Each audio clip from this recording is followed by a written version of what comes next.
E aí, vamos continuar? Na reta final, aqui no finalzinho, na rapa do tacho, como diz a história, eu vou fechar o terceiro grande grupo de antibióticos. Vou focar nesses, porque são os mais comuns, tá, gente? O antibiótico, a gente poderia passar o módulo inteiro falando só sobre antibiótico. Então, eu vou escolher o terceiro grande grupo para comentar com vocês, que é o grupo dos macrolídeos. E aí, quando a gente fala dos macrolídeos, a gente vai ter aqui os famosões aí, tanto de hospitalar quanto drogarias. Acho que quem já teve a experiência de trabalhar do outro lado da história também, da assistência, como farmácia, já deve ter ouvido falar bastante aí da eritromicina, azitromicina, claritromicina e a fidaxomicina, que é a mais recente, tá? É o Eritrex, o Zitromax e o Astro, que saía feito água em drogaria, lembra? Ah, eu tô com a dor de garganta, vou comprar uma azitromicina. Claricid, que é claritromicina, e o Dificid, que é o mais recente.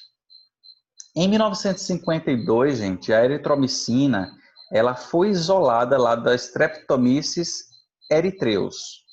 E aí a gente começou os estudos dentro do grupo que foi denominado macrolídeos. São antibióticos que eles têm boa tolerabilidade, têm uma boa absorção oral e uma atividade contra organismos que são resistentes aos outros grupos. Então entendam que dentro de antibiótico, a gente que eu digo farmácia, né, de uma forma geral, a indústria farmacêutica sempre vai pesquisando outras classes químicas, porque bactéria é um bicho que constantemente ela vai se tornando resistente, a gente pesquisa outra, usa, pesquisa outra e começa a pesquisa, tá? Então, é importante que a gente tenha esse arsenal aí de antibiótico disponível. Dentre eles, da década de 50, surgiu aí os macrolídeos. Professor, quais seriam as indicações? Se a gente for falar de uma forma geral, de afecções, vão ser as clássicas. Então, vão ser as amidalites, as faringites, sinusites, otites, infecções de pele, infecções urogenitais. Basicamente, os macrolídeos são substâncias bacteriostáticas, ou seja, elas vão inibir o crescimento ou a reprodução das bactérias por meio da inibição de síntese proteica no ribossomo bacteriano. Espera aí, como é que isso funciona? Não entendi, professor. Tanto nome é esse, professor? Tanto nome, tanto palavrão. Vou simplificar isso aqui, tá? Então, todo mundo entendeu que a bactéria ela precisa das nossas células para poder se desenvolver. Entendeu? Então, elas vão entrar nas nossas células, utilizar os nossos mecanismos de produção de substâncias para pegar esses insumos, proteína, ácidos nucleicos, metabolismo das nossas células, para que ela consiga produzir quantidade suficiente de matéria-prima para se dividir e ir multiplicando dentro do nosso organismo. Então, são seres que nos utilizam como hospedeiro, certo? Dentre esses insumos, que eu citei lá o exemplo para vocês, se a gente fosse comparar com a construção, seria a areia, o tijolo, a argamassa. Dentre esses, nós temos as proteínas. Então, as proteínas são matéria-prima básica para todos os seres vivos se reproduzirem. Então, imaginem que as proteínas tanto têm função estrutural quanto a produção do próprio núcleo, que é onde está a informação genética da bactéria. Então, a bactéria, elas utilizam uma organela específica do nosso corpo, chamada de ribossomo. Esse carinha aqui, ribossomo, é o carinha responsável pela síntese proteica. Tá? Então, a bactéria meio que escraviza nosso ribossomo para produzir as proteínas para ela se desenvolver. Ó que bicho. Mas nós temos antibióticos que vão impedir a produção dessas proteínas, não só nas bactérias, mas de nossas células de uma forma geral, certo? Então, essa bactéria, essa célula que está atingida pela bactéria, vai ter o seu ribossomo com atividade reduzida. Ou seja, ela não vai produzir proteína suficiente para a replicação bacteriana. Por isso que a azitromicina tem sido um dos antibióticos mais utilizados no protocolo do COVID, certo? Lembrando que COVID não é bactéria, né? É um vírus. Mas o vírus também utiliza o ribossomo, nosso ribossomo, né? Para a produção aí das proteínas necessárias para ele se desenvolver. É um mecanismo de ação parecido, certo? Então, nós temos uma substância que é bacteriostática, que é estático, é o que ele impede a replicação, porque simplesmente faltou matéria-prima para ela se multiplicar. Ficou mais simples agora? Ô, Alan, Oi. Oi, Nath. Esse azitromicina aí resolve mesmo para a Covid? Não resolve, não. Senão a gente não estaria nessa pandemia toda. Ela é uma das ferramentas. Eu tomei, vice. É uma das ferramentas para reduzir a proteína disponível para o vírus se multiplicar. Então, é uma tentativa, né? Ah, sim. É uma tentativa. Eu tomei por 5 dias, né? Fiz o tratamento porque eu estava com todos os sintomas e pelo menos eu tô aqui, né? Melhorei. Não sei se foi por causa disso, mas acho que ajudou, né? Sim, sem Ô, dúvida. professor, tira uma dúvida. Diga lá, Adriana. No caso, quando o senhor falando da azitromicina, ele evita que o vírus se replique, a replicação do vírus. Lembra que a azitromicina ele é um antibacteriano, para a gente não confundir os assuntos, tá? Ele é um antibacteriano. Tem sido utilizado no protocolo COVID, que é um vírus? Tem. Mas por quê? Porque nós queremos diminuir a proteína que é produzida que o vírus utiliza para se multiplicar. Da mesma forma que a bactéria, tá? É um mecanismo diferente, mas lembra. Então, tem sido utilizado no protocolo de COVID porque é uma tentativa de minimizar a proteína disponível que o vírus usa para se espalhar. A ivermectina, ela funciona dessa forma também? Semelhante, mas não do mesmo mecanismo. Professor. É porque eu vejo as pessoas tomando assim, nem ficaram doentes. Eu não sei se isso adianta você tomar sem estar doente. Esses remédios, porque você agora, se você precisa, você não encontra. Até para encontrar, para manipular, tá difícil. Exato, eu acho um absurdo as pessoas se automedicarem sem saber. E o risco, né? Vocês agora estão estudando farmacologia, ver quanta reação adversa está associada ao uso desses medicamentos, né? Você falou uma coisa que é certíssimo, que é a questão da automedicação. São medicamentos que eles são prescritos, mas não é para prevenção. São medicamentos prescritos para minimizar a multiplicação quando a pessoa tem sintomas. Foi como o Nath falou. Ela estava sintomática. Mas sem sintoma, você não tem como dizer que é preventivo. É uma substância que ela tem início, meio e fim de ação.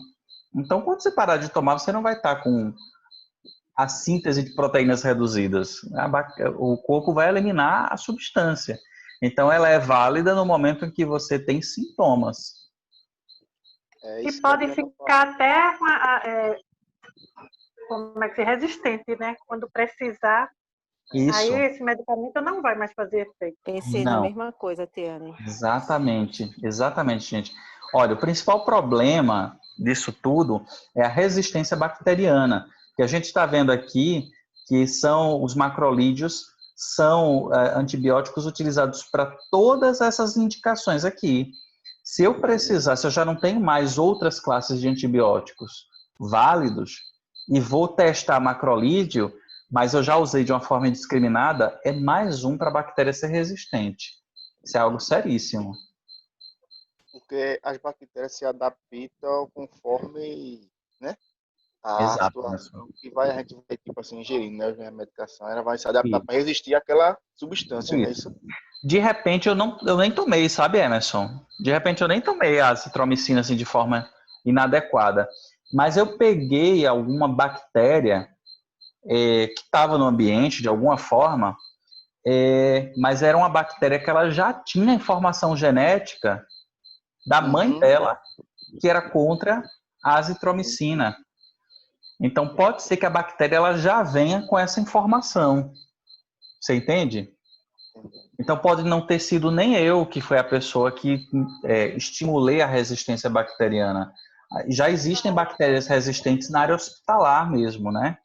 Então, como o ambiente hospitalar é um ambiente que circula muito antibiótico, tem muitos pacientes fazendo uso, é comum que as bactérias que estão naquele ambiente já sejam bactérias mais espertas, né? Bactérias mais resistentes. Que coisa. Que coisa. E aí, uma das grandes preocupações, sabe, gente, é que a gente chegue numa fase que todos os antibióticos já estudados, as bactérias já tenham formas de serem resistentes. É por isso que a gente precisa combater a comercialização de antibióticos sem receita. Primeiro que é um crime, né? A partir do momento que você tem uma lei que regula isso e você burla isso de alguma forma, na vendinha, na farmácia de bairro, a pessoa vende de uma forma clandestina medicamento sem receita. É crime, acima de tudo. Então, se você financia o crime, antes de tudo, é antiético.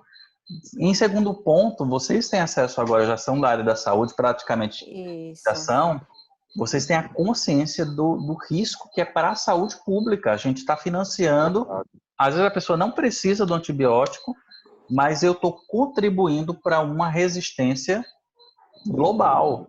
É um perigo isso. É complicado. Eu fui na farmácia, eu sempre vou porque eu tenho que comprar antialérgico. Aí eu cheguei lá, essa menina que tem a farmácia justamente aqui no bairro, ela é conhecida, me conhece tudo. Aí ela, se eu tivesse deixado, eu tinha saído lá com uma feira, tipo, Anita, ivermectina, azitromicina e não sei o que mais lá. E eu comecei a olhar para a cara dela. Aí depois ela entendeu que ela lembrou que eu era estudante de saúde. Aí ela ficou toda por fora, porque eu parei e disse, fulana, isso não é certo, isso não funciona, não é assim que vai funcionar. Ela, não sei o que, ficou toda por fora. Porque eu vejo as pessoas aqui no bairro, entram numa farmácia e saem com uma sacola de coisa sem necessidade. Porque aí eles não pensam justamente no mal que está fazendo para a população. Sim. A gente chama isso de empurroterapia, viu, Adriana? É você empurrar coisa que a pessoa não precisa. E assim, a função do estudo da farmacologia é justamente a gente entender que os medicamentos são necessários, mas quando eu tenho sintomas. Se eu não tenho sintoma, a quantidade de risco que eu me exponho é maior do que o benefício. Então, não faz sentido a gente tomar medicamento que não precise, né? A gente precisa muito mais de alimentação, de uma suplementação, se eu não me alimento bem, mais do que um medicamento. Ô, professor, uma dúvida, uma pergunta. Toda farmácia, mesmo que seja essas farmácias de bairro, não tem que ter um farmacêutico representando ela? Tem. Um responsável técnico. Fazendo uma situação dessa, o farmacêutico deve estar ciente que o proprietário faz essas vendas clandestinas sem o consentimento dele, ou se é consentimento dele, ele está totalmente fora da lei, né? Ele pode perder o diploma. Sim, né? Inclusive até injeção de medicamentos que precisam de receita tem. O que mais encontra?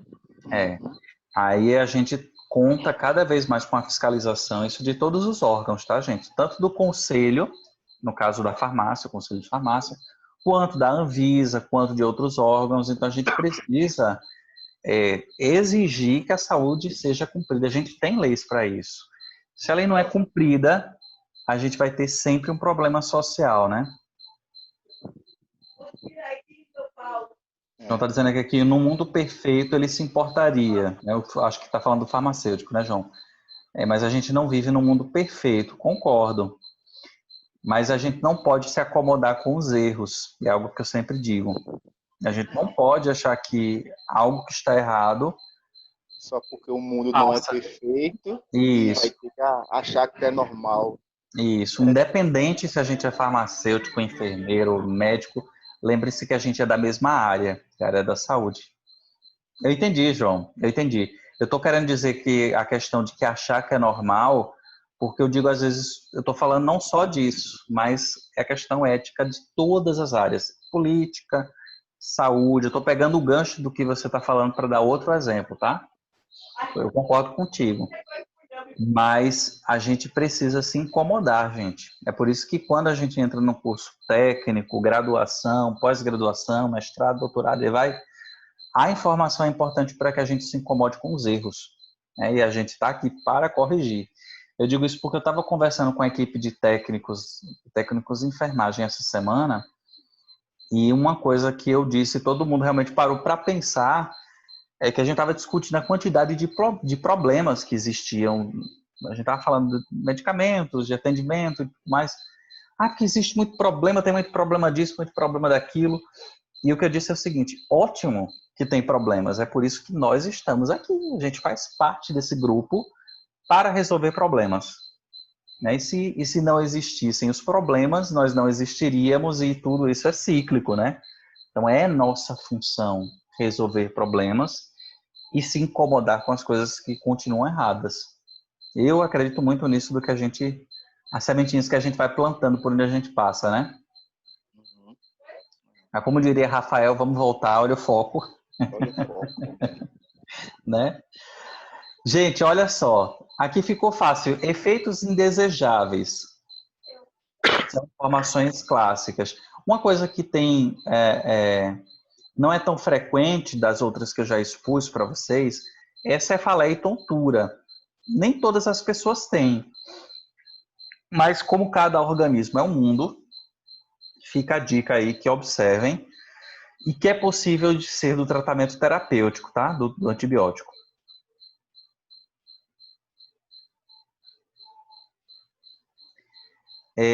Outra coisa que é interessante dos macrolídeos, evitar exposição à luz do sol, certo?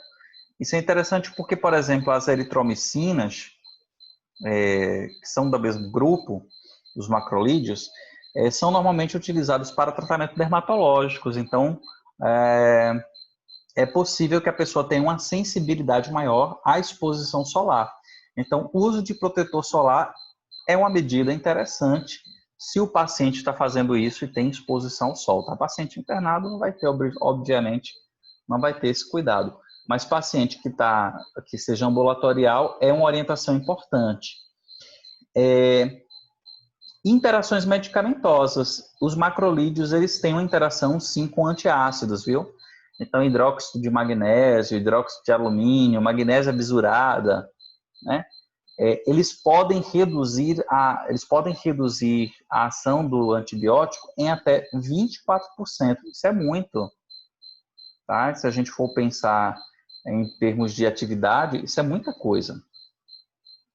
Outra coisa de interação de antibióticos que é importante, os antibióticos eles têm uma interação importante com contraceptivos orais ou não orais, tá? Mas anticoncepcionais. Normalmente os antibióticos reduzem a ação dos anticoncepcionais. E aí nós temos um problema sério, né? Que se a pessoa está fazendo uso de um anticoncepcional para prevenir uma gestação indesejada, é importante alertar que nesses casos, pacientes em terapias com antibióticos, é importante ter mais de um método contraceptivo. Então, só o anticoncepcional não vai ajudar, tá? Existe um risco maior aí de uma gestação não planejada. Dica: geralmente os nomes dos macrolídeos possuem uma terminação com tromicina. Exemplo, azitromicina, eritromicina, claritromicina. Fica mais fácil de associar qual grupo eles pertencem, né? Tranquilo, pessoas? Tetraciclinas. Tetraciclinas são bacteriostáticos, inibem o crescimento e reprodução das bactérias por meio da inibição da síntese do ribossomo proteico, ou seja, da mesma forma que o grupo anterior, elas reduzem a disponibilidade de matéria-prima para a bactéria se reproduzir, no caso, proteínas, tá? Exemplo das tetraciclinas, nós temos aí a doxiciclina, o nome comum é a vibramicina, e a etraciclina, que é o Tetrex. Ambos tratamentos de via oral. São bastante utilizadas as tetraciclinas para tratamentos, exemplo, tratamentos dermatológicos, tá? Dica da tetraciclina. Geralmente os nomes... ficou errado aqui, tá, gente? Deixa eu até tirar aqui. Tô falando aqui do Cef e ceftriaxona. Isso aqui não tem nada a ver com a tetraciclina. Para não confundir. Correção feita aqui ao vivo, tá? As tetraciclinas, elas podem ser classificadas pelo tempo de ação.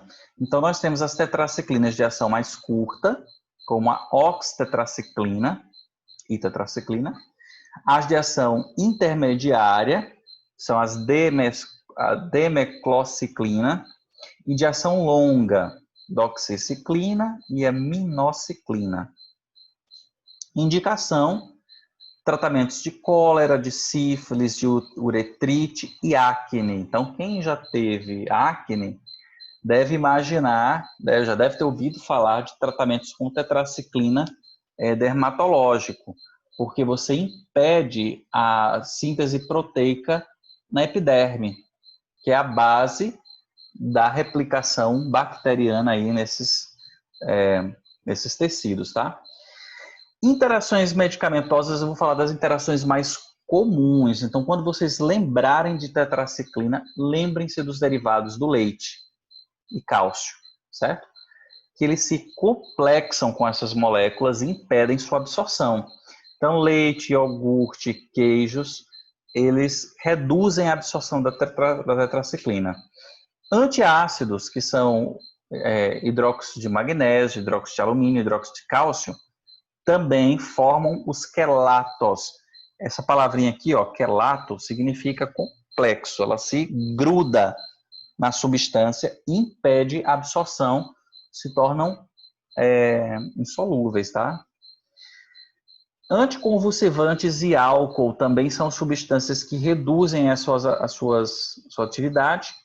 E aqui, os anticoncepcionais orais injetáveis podem reduzir a meia-vida do antibiótico e, consequentemente, do anticoncepcional. Reações adversas. A tetraciclina, gente, é interessante porque é um dos antibióticos que eles têm maior afinidade por tecido ósseo, tá? Como, por exemplo, os dentes, tá? Em calcificação. E aí eles formam manchas. Então, é comum pacientes que fizeram aí até 8 anos e fizeram tratamento com tetraciclina, eles têm dentes escurecidos, mais frágeis, tá? Distúrbio do trato gastrointestinal, via de regra, náusea, vômito e diarreia, principalmente quando esses medicamentos são administrados por via oral, porque normalmente eles são mais irritantes. Para prevenir, existe uma conduta desses medicamentos serem administrados próximo a refeições. E fototoxicidade, ou seja, a pele fica mais sensível. Então, a dica das tetraciclinas, obviamente, é a sua terminação, né? Ciclina é a dica aí de identificação de qual grupo eles pertencem. Ok? Tranquilos? Muito assunto, viu, filho? Né? Menino, eu já esqueci do primeiro que tu colocou lá, a classe deles, não vou mentir. Penicilina. Boa! Foi esse. Não, não. Penicilina. Penicilina. Olha, hoje a gente viu, fechando a aula de hoje, eu não vou avançar, a gente fica por aqui hoje, mas lembrando a aula de hoje, nós vimos o grupo dos antibióticos, tá? Ou antibacterianos. E aí nós vimos as principais classes de antibacterianos. Nós vimos as penicilinas, as cefalosporinas, os macrolídeos e as tetraciclinas. Não foram tantos, mas como são muitos nomes, dá uma confusãozinha. Mas o que eu quero que vocês absorvam disso daqui é que a gente tem reações adversas que são comuns, ações qual é o critério de escolha.